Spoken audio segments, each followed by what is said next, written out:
Welcome to Confessions of an SEO. This is Carolyn Holzman. As you know, this is where we talk about the people side of SEO because I've been someone on both sides, a brick and mortar business owner, as well as a reformed client SEO. I am working to heal my lingering PTSD around client SEO. When it comes to what I see as the power of SEO to bring in new business, 24 hours a day, 7 days a week, I deeply believe the farmer and the cowboy should be friends because there's mutual revenue opportunities when both sides understand, trust each other's work, and they can work better together. If you're an SEO, this will be your SEO oasis for about 15 minutes where your profession is deeply respected. And for any business owners or principals working with a freelance or SEO marketing group, if you're feeling like you're being left in the dust, that's kind of a good sign. You want somebody further down the path than you are. I hope that you hear something that will both illuminate your understanding a little better of what SEO is and help the interactions you have with the team so that you can evaluate the SEO work that's being done just a little bit better. So welcome again to episode 45, When to Say No to SEO. Before getting into the topic, I really want to share with you some of my notes. I try to spend a couple hours every week. It is a little bit like a crime scene investigator, like what just happened. Now, looking forward, we're 8 weeks out from 2022. Part of being a tester is asking what assumptions are in play. The idea being that by identifying them, you can sort of course correct for them, and they make you less susceptible to a bias or to an inconclusive result. So I started doing that with Confessions of an SEO. So here's some of the questions that I'm trying to just sort of look at and make sure, am I looking at everything? So first off, is there a future for Confessions of SEO in 2022? I don't know. Does it stay weekly? Does it move to monthly? Does the format stay the same? Does it go into like a typical interview format? Or does it stay kind of more SEO therapy for SEOs and business owners? Are there new features that could be added in, like a weekly poll and publish the following week? Could Confessions branch out to interview business owners to get their take, how they prefer to be approached? What do they think? How are they assessing any SEO that they outsource? How do they prefer to learn about issues with their online presence? When they talk with an SEO, what things make them feel comfortable? Likewise, when they talk to an SEO, what things start to feel less comfortable? Do they currently work with an SEO, either a team or an individual? And whichever way they answer, ask them why or why not. So I'm going to put together a SurveyMonkey, put it in the description. I'll put the link in the description. And I will also put it on my Facebook page for American Way Media. Back to today's topic. When to say no to SEO. And pretty much, you spend time with any SEO who's got more than a year of experience, and you're going to hear all sorts of stories. Things that in hindsight, we would probably kind of look at them and go, well, what were you expecting? And truthfully, we could say those very same words to both the SEO and the business owner. So I'm just going to share a few, and I know there's more, but I really thought this might be a fun way to get the conversation going for yourselves. So you recognize those situations more quickly and just say no. So the first is what we call, or what I call, the unbalanced cost-reward ratio. There's nothing like math for a podcast, right?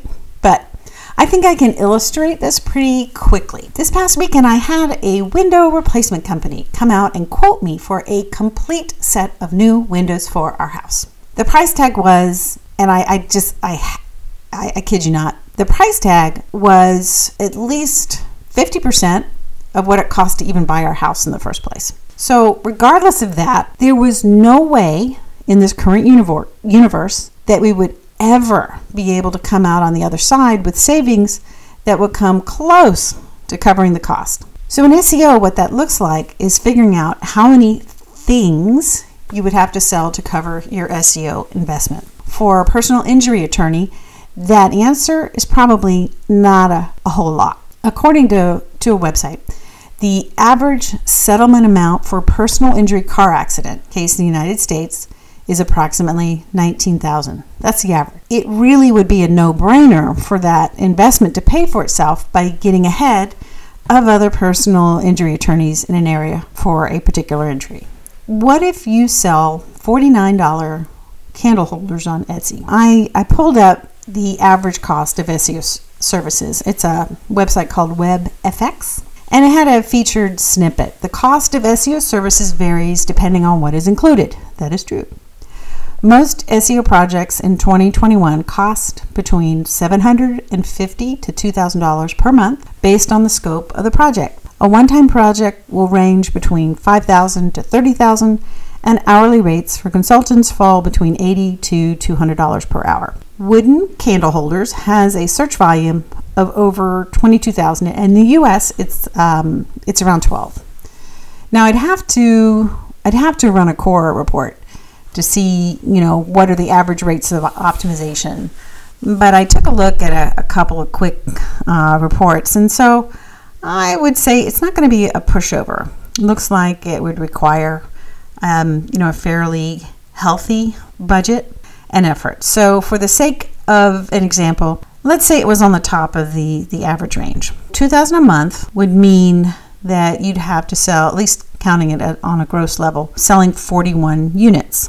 But remember, those things cost the business owner something. So let's just assume, for the example, that they cost $12. To cover those costs of goods and the SEO budget, they would really need to sell more like 55 a month. Now, that's just to cover the SEO campaign. So my question would be to the business, how many do you sell on average a month right now? And how many months could this business sustain, that kind of SEO investment without immediately increasing sales?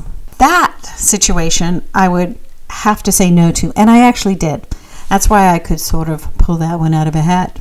And I have another sad story, and yes, it involved me as well. There was an auto mechanic who hired me for local SEO, which it was through his GMB, so I kind of saw it more as lead generation. And actually, it was his friend who wanted to help the business owner in getting more business. He felt his friend was a top-notch mechanic. I knew the friend. He introduced us. I said I would take it on for a couple of months and we could reevaluate, because the friend was obviously hoping that the business owner would have success and then take over the investment out of his own pocket. Yes, I was green and eager and thought the whole world was my potential client. I have since grown a little more discerning and realistic. And if you know me today, that kind of gives you some idea of exactly how green I was then. Well, the short version is it did not go well. The SEO went well. The phone was ringing, but the overall gestalt of the campaign was lost. He never answered his phone. So all of that effort was just thrown into the garbage can.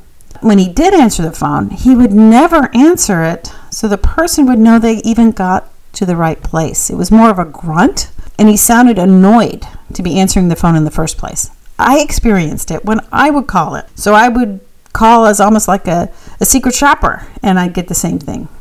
Looking back, I would never accept another engagement where somebody else was paying. There's no real buy-in from the owner, and this guy had no skin in it and was unwilling to change his approach to deal with the public who needed help from him right then. So it's kind of a local version of an e-commerce site with bad photography. It's going to be hard to convert. So if you're a business owner, you might want to ask the SEO that you're talking with if your particular situation would be a good fit for SEO, because sometimes it's not. Paid ads might be a better option if you're going after a very competitive niche with a low per client value. So it's a bit like Shark Tank. You'll do better if you know your numbers, what your costs are, what is your client value, or how many or how much that you're currently selling now, and how much repeat business are you doing. Going back to that window guy from the weekend, in the end, he even said, look, if you're not going to be living here for more than 10 years, it probably doesn't make any sense for you to buy from us. Guess who I'm going to recommend if somebody asks me for an honest window replacement estimate, right? So SEO can be very powerful. And we as SEOs, very often, we can be mistaken by the business owner as that SEO flim-flam scammer, that they worked with in the past. So we can sometimes be more helpful to the business community we serve by being realistic with prospects and not trying really for a one-size-fits-all sales approach where the good end is that we got a new client. Maybe it's not. So sometimes the answer isn't SEO or it isn't SEO yet. Believe me, people will appreciate it. And it will show your regard for them and what they're trying to do. And the risk you take by not delving a little deeper in other, and I'm using air bunnies, non-SEO topics, like there's no ROI for you to use me, or you need to take care of your ability to handle more business. That is the difference, in my opinion, between success and failure, no matter how great an SEO you are. Well, that's going to do it for today. Thank you for listening. I really could use your feedback on the survey about what kind of stories you'd like in 2022, and even if you want a 2022. All of it will help. Please subscribe to Confessions wherever you're listening. It's on Audible and Spotify and Amazon Alexa. And if you haven't settled on one source for your podcast, you can just Google Confessions of an SEO. You can't miss it. Please let your friends know about it. And if you want to share it, just copy the URL of the episode. All of us stand to make more business and success together when both the SEOs and the business owners understand each other better. It's been my pleasure to be your host. Thank you for your time, and I'll see you in the SERPs.